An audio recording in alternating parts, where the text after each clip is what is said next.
Okay, so let's unpack this. We are looking at a concept today called the secret place of the Most High.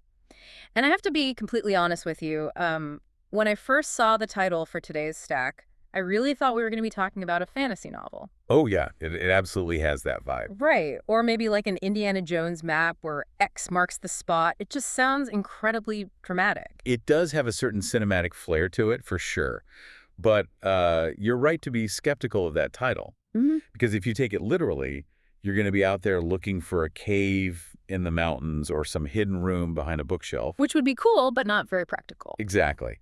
And the sources we are looking at today, specifically Emilie Cady's absolute classic Lessons in Truth, along with some really fascinating lectures from Reverend Gaylon McDowell, they are very clear about this. This isn't a physical hideout. And that is exactly the hook for me. Because if it is not a physical place, then what are we actually talking about here? Caddy uses this term mystical union, which honestly sounds a little abstract for a Tuesday afternoon commute. I know it sounds super abstract, but they're actually describing a very specific psychological mechanism. Okay. They're describing a state of consciousness, a state of mind that is technically available to everyone 24/7, but that very few of us actually know how to access. And that is our mission for this deep dive. We are going to try to move way beyond the theory of spirituality today. I really want to look for the mechanics. The nuts and bolts. Yes, the psychological how-to. Because if this secret place really exists, the sources claim it's the key to reducing stress, gaining clarity, and basically finding immunity from fear in a world that is, let's be honest, pretty chaotic right now. It is about moving from the intellectual concept of peace to the actual visceral experience of it. And to be clear for everyone listening, while the source material is deeply spiritual, it's rooted in New Thought philosophy and scripture, our focus here is heavily on the practical application. Right, we're not here to preach. No, not at all. We are treating this as a manual for the mind. Impartial analysis of the mechanics they lay out. Okay, so if we assume, just for the sake of argument, that this place isn't a cave in the Himalayas, what are we actually looking for? How does Caddy actually define this secret place? She defines it as an intersection point. Hmm. It's where your conscious mind, the part of you that's listening to this right now, driving your car or folding the laundry, it's where that meets the Christ mind, or that divine intelligence sitting deeper inside. It's essentially a bridge. A bridge. Okay, but a bridge to what? To safety. Ah. And this is the part that I think really hooks the modern reader. The source material leans heavily on Psalm 91, which talks about this place as a fortress or a refuge. Yeah, the text actually gets pretty dramatic here. It talks about being safe from the terror by night and the arrow that flies by day, which metaphorically feels very relevant to scrolling through your phone at 2 in the morning. Doom scrolling. Yeah, doom scrolling totally feels like the modern terror by night to me. It's incredibly relevant. But here is the expert insight we really need to pull out of this text. This isn't physical armor. It is a psychological state. When Caddy and McDowell talk about immunity, they mean a state where external chaos, the bad news, the work stress, the terror by night, it literally cannot touch your internal peace. So it's the ability to be, as the old saying goes, in the world but not of it. Precisely. You're standing in the middle of the storm, but you're in the eye. The eye of the hurricane. The storm is spinning, debris is flying everywhere, but you aren't spinning with it. Exactly. But here is the catch, and this is where Reverend McDowell brings in a really great analogy.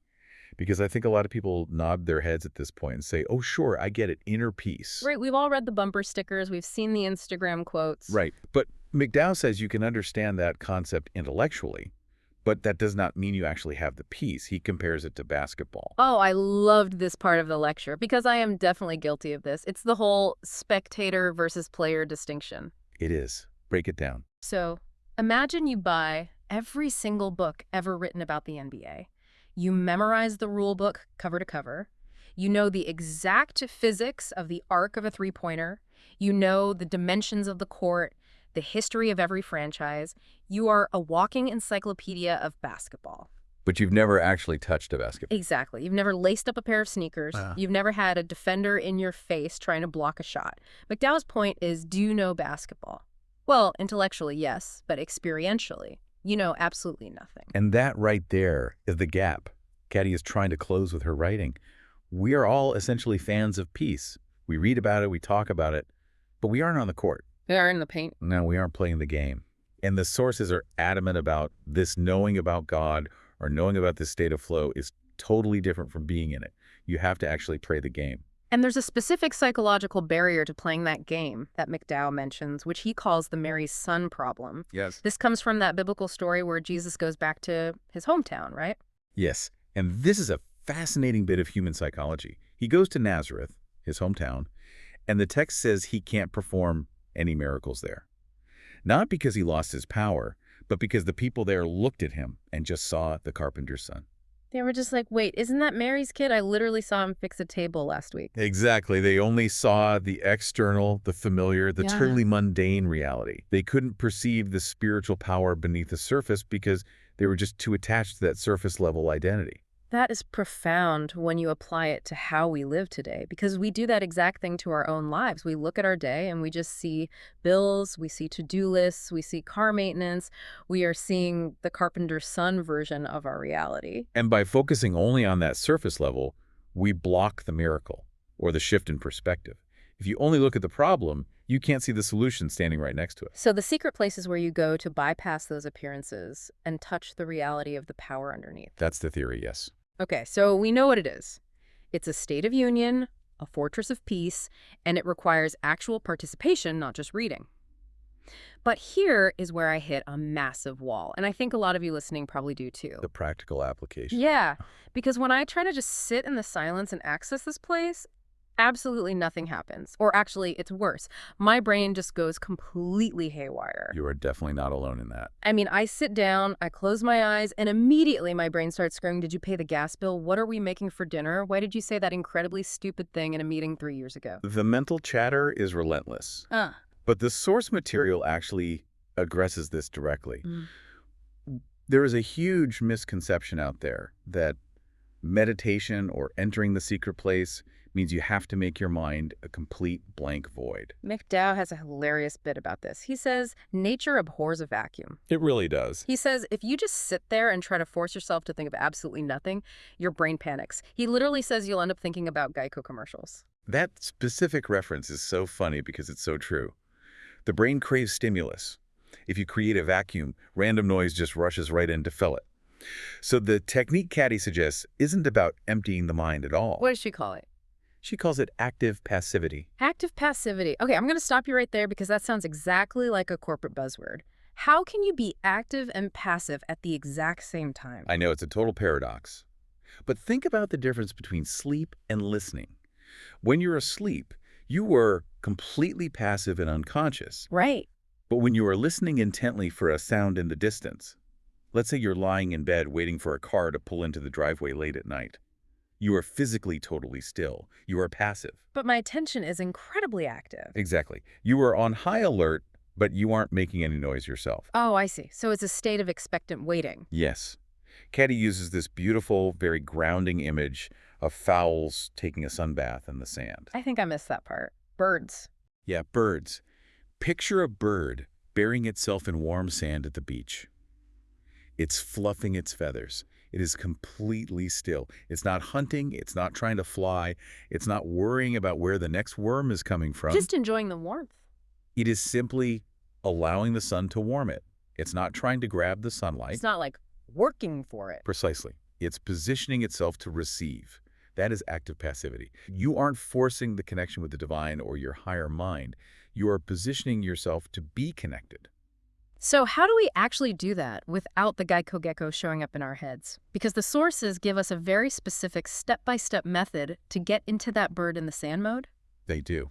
And step one is pretty straightforward. Simply withdraw. You have to find a place where you genuinely won't be disturbed. But step two is the really crucial one. This is what solves the vacuum problem. You need an inlet. An inlet. You start with a specific prayer, an affirmation, or a piece of scripture to center the mind. You essentially give the brain a bone to chew on. So instead of trying to think of nothing, you focus on one really big thing? Exactly. You focus the mind on something like, thy will is being done in me now, or simply the word peace. This prevents the random grocery lists from intruding because you are directing the flow of thought. And then step three? Step three is relaxation, actively letting go of physical and mental rigidity. And step 4 is Thanksgiving. Thanksgiving, like expressing gratitude before anything has actually happened. Yes. And this is a very subtle but very powerful psychological shift. Mhm. You move into gratitude that the work is already being done, even if you don't feel it yet. It shifts your brain from a state of begging to a state of accepting. Now, there is a warning in the text here that I think is incredibly important for all the overachievers listening, and I know I am completely guilty of this. Caddy talks about something she calls the strained white look. Oh man, yes, the strained white look.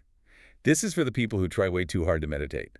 They're scrunching up their faces, they're clenching their jaw, trying to reach up and out to find the divine. It's like the constipation face of spirituality. It really is. And the text says this actually leads to physical symptoms, like a congested head and cold feet. Literally cold feet. Literally. Yeah. Because you are forcing all the blood to your head with worry and tension. You're overthinking it.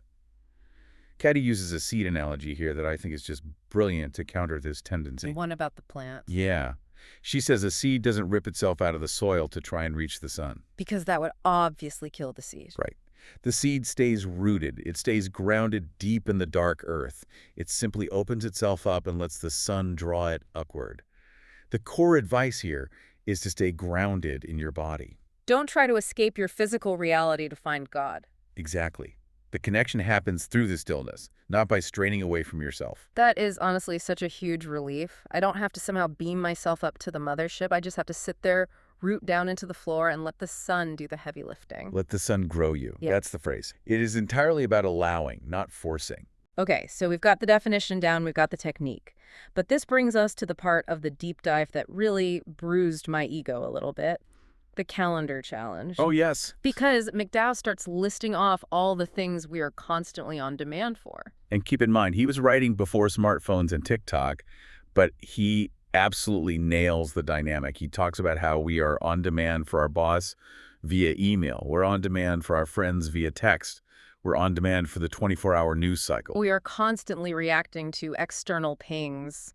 And McDowell asks this killer question, when are you on demand for your own spirit? And the honest answer for most of us is, well, when I have time. Right. I'll meditate when I finish the laundry. I'll find my inner peace right after I answer these 3 urgent emails. And that is exactly where he drops the hammer. He quotes that old civil rights protest song, "We Shall Overcome Someday." And he says, someday is not a day of the week. That line really got me. Someday is not a day of the week. It's brutal because Yeah. it's true. There is Monday, Tuesday, Wednesday. You can check your calendar right now. There is no box labeled someday. If you don't schedule this practice on a specific day, it is never, ever going to happen. It's the someday trap. So his advice is embarrassingly practical. You have to treat your intuition or your peace exactly like a dentist appointment. If it is not in the calendar, it simply does not exist. You have to block the 15 minutes. You have to defend that time slot with the exact same aggression you would defend a high-stakes meeting with your CEO. Because if you don't defend it, the world will absolutely eat that time. Without hesitation. Okay, so let's say we actually do it. We block the time, we sit like the bird in the sand, we manage to avoid the strained white look. How does doing this actually change how we navigate real life? Because the sources talk about intuition holding the reins. This is where the daily practice pays off. Caddy says that intellect is good. Obviously, we need logic to function.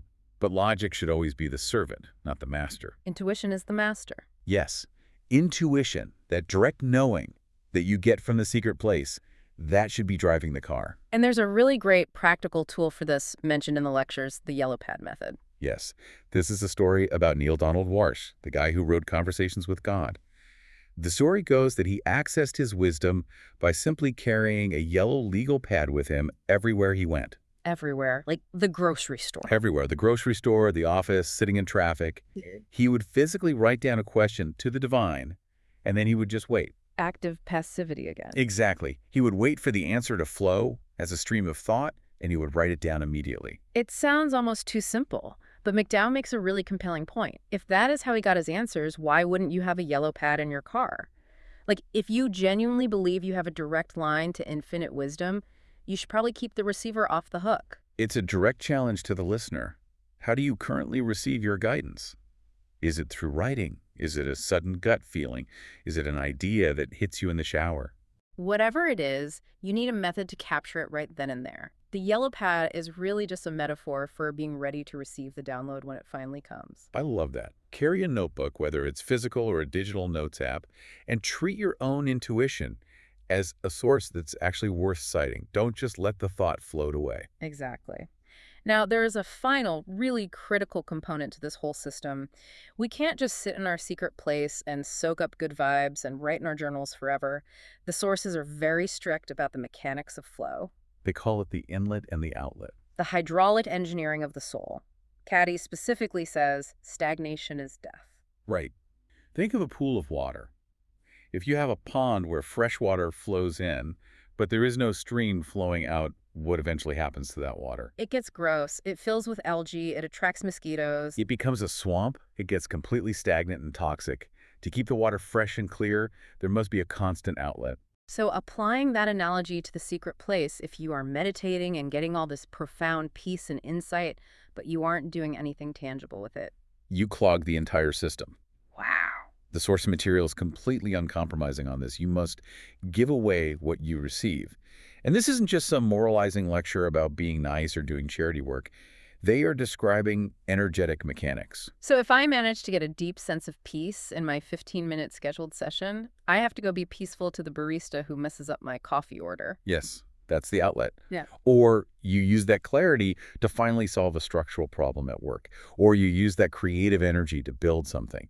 If you hoard the spiritual insight, it turns sour. Service is the outlet that keeps the inlet open. That is a perfect way to summarize it. It is a flow state. You cannot hold on to flow. You have to let it move through you. That makes so much sense. Now, there is one final warning in this section that I found really fascinating. We can call it the profit warning. Both Cady and McDowell emphasize that eventually you have to stop running to and fro between different teachers. Yeah, McDowell points out that you can't rely on a teacher or a guru forever. He even uses the example that the disciples in the Bible only really stepped up and did the work after Jesus was gone. Right, because as long as the big guru is in the room, you just let them do all the heavy lifting. You rely on their connection. You think to yourself, oh, I'll just listen to Gaylon McDowell. He clearly knows the truth. But the point of the text is that the secret place is your secret place. It's not an Airbnb. You can't just rent out someone else's spot. Exactly. No one else can enter it for you. At some point, you have to stop reading the books and stop listening to the experts, even this deep dive, and actually go inward to find your own direct source. Wait, don't stop listening to us. But no, I get the point completely. We are just pointing at the moon. We aren't the moon itself. You have to actually look at the moon yourself. That's it. The teacher is just a guide, but the destination is entirely internal. So let's bring this all together, because we have covered a lot of ground today, from basketball analogies to birds in the sand to carrying yellow pads. What does all of this actually mean for the person listening right now? It means that the secret place isn't a fantasy or a metaphor. It is a neurological and spiritual necessity. It's a state of conscious union that is available to anyone who is willing to stop trying so hard, getting rid of that strained white look, and start simply letting. It requires moving from intellectualizing the rules of the game to lacing up the gym shoes and getting on the court. Yes. And as for practical application, look at your calendar for the next week. Right now, open the app on your phone. Is there a 15-minute block labeled secret place or silence, or even just meeting with myself? Because if not, the someday logic is winning. And remember, someday is not a day of the week. It really isn't. I am literally going to open my calendar app as soon as we finish recording.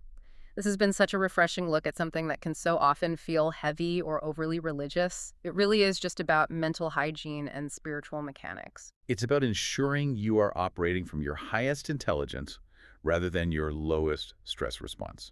I want to leave everyone listening with a thought from the source material that really stuck with me long after I finished reading. The text mentions that the secret God whispers to you in that place is only for you. It can't be told to anyone else. Right. And no one else can hear it for you. It implies that you have a very specific set of instructions or insights that the universe is trying to download to you specifically. It's a very powerful idea to sit with. So the question you need to ask yourself today is this: what is the secret instruction for your life that you are currently just too busy to hear? That is the ultimate question. Thanks for taking this deep dive with us today. Go find your secret place. We will see you next time.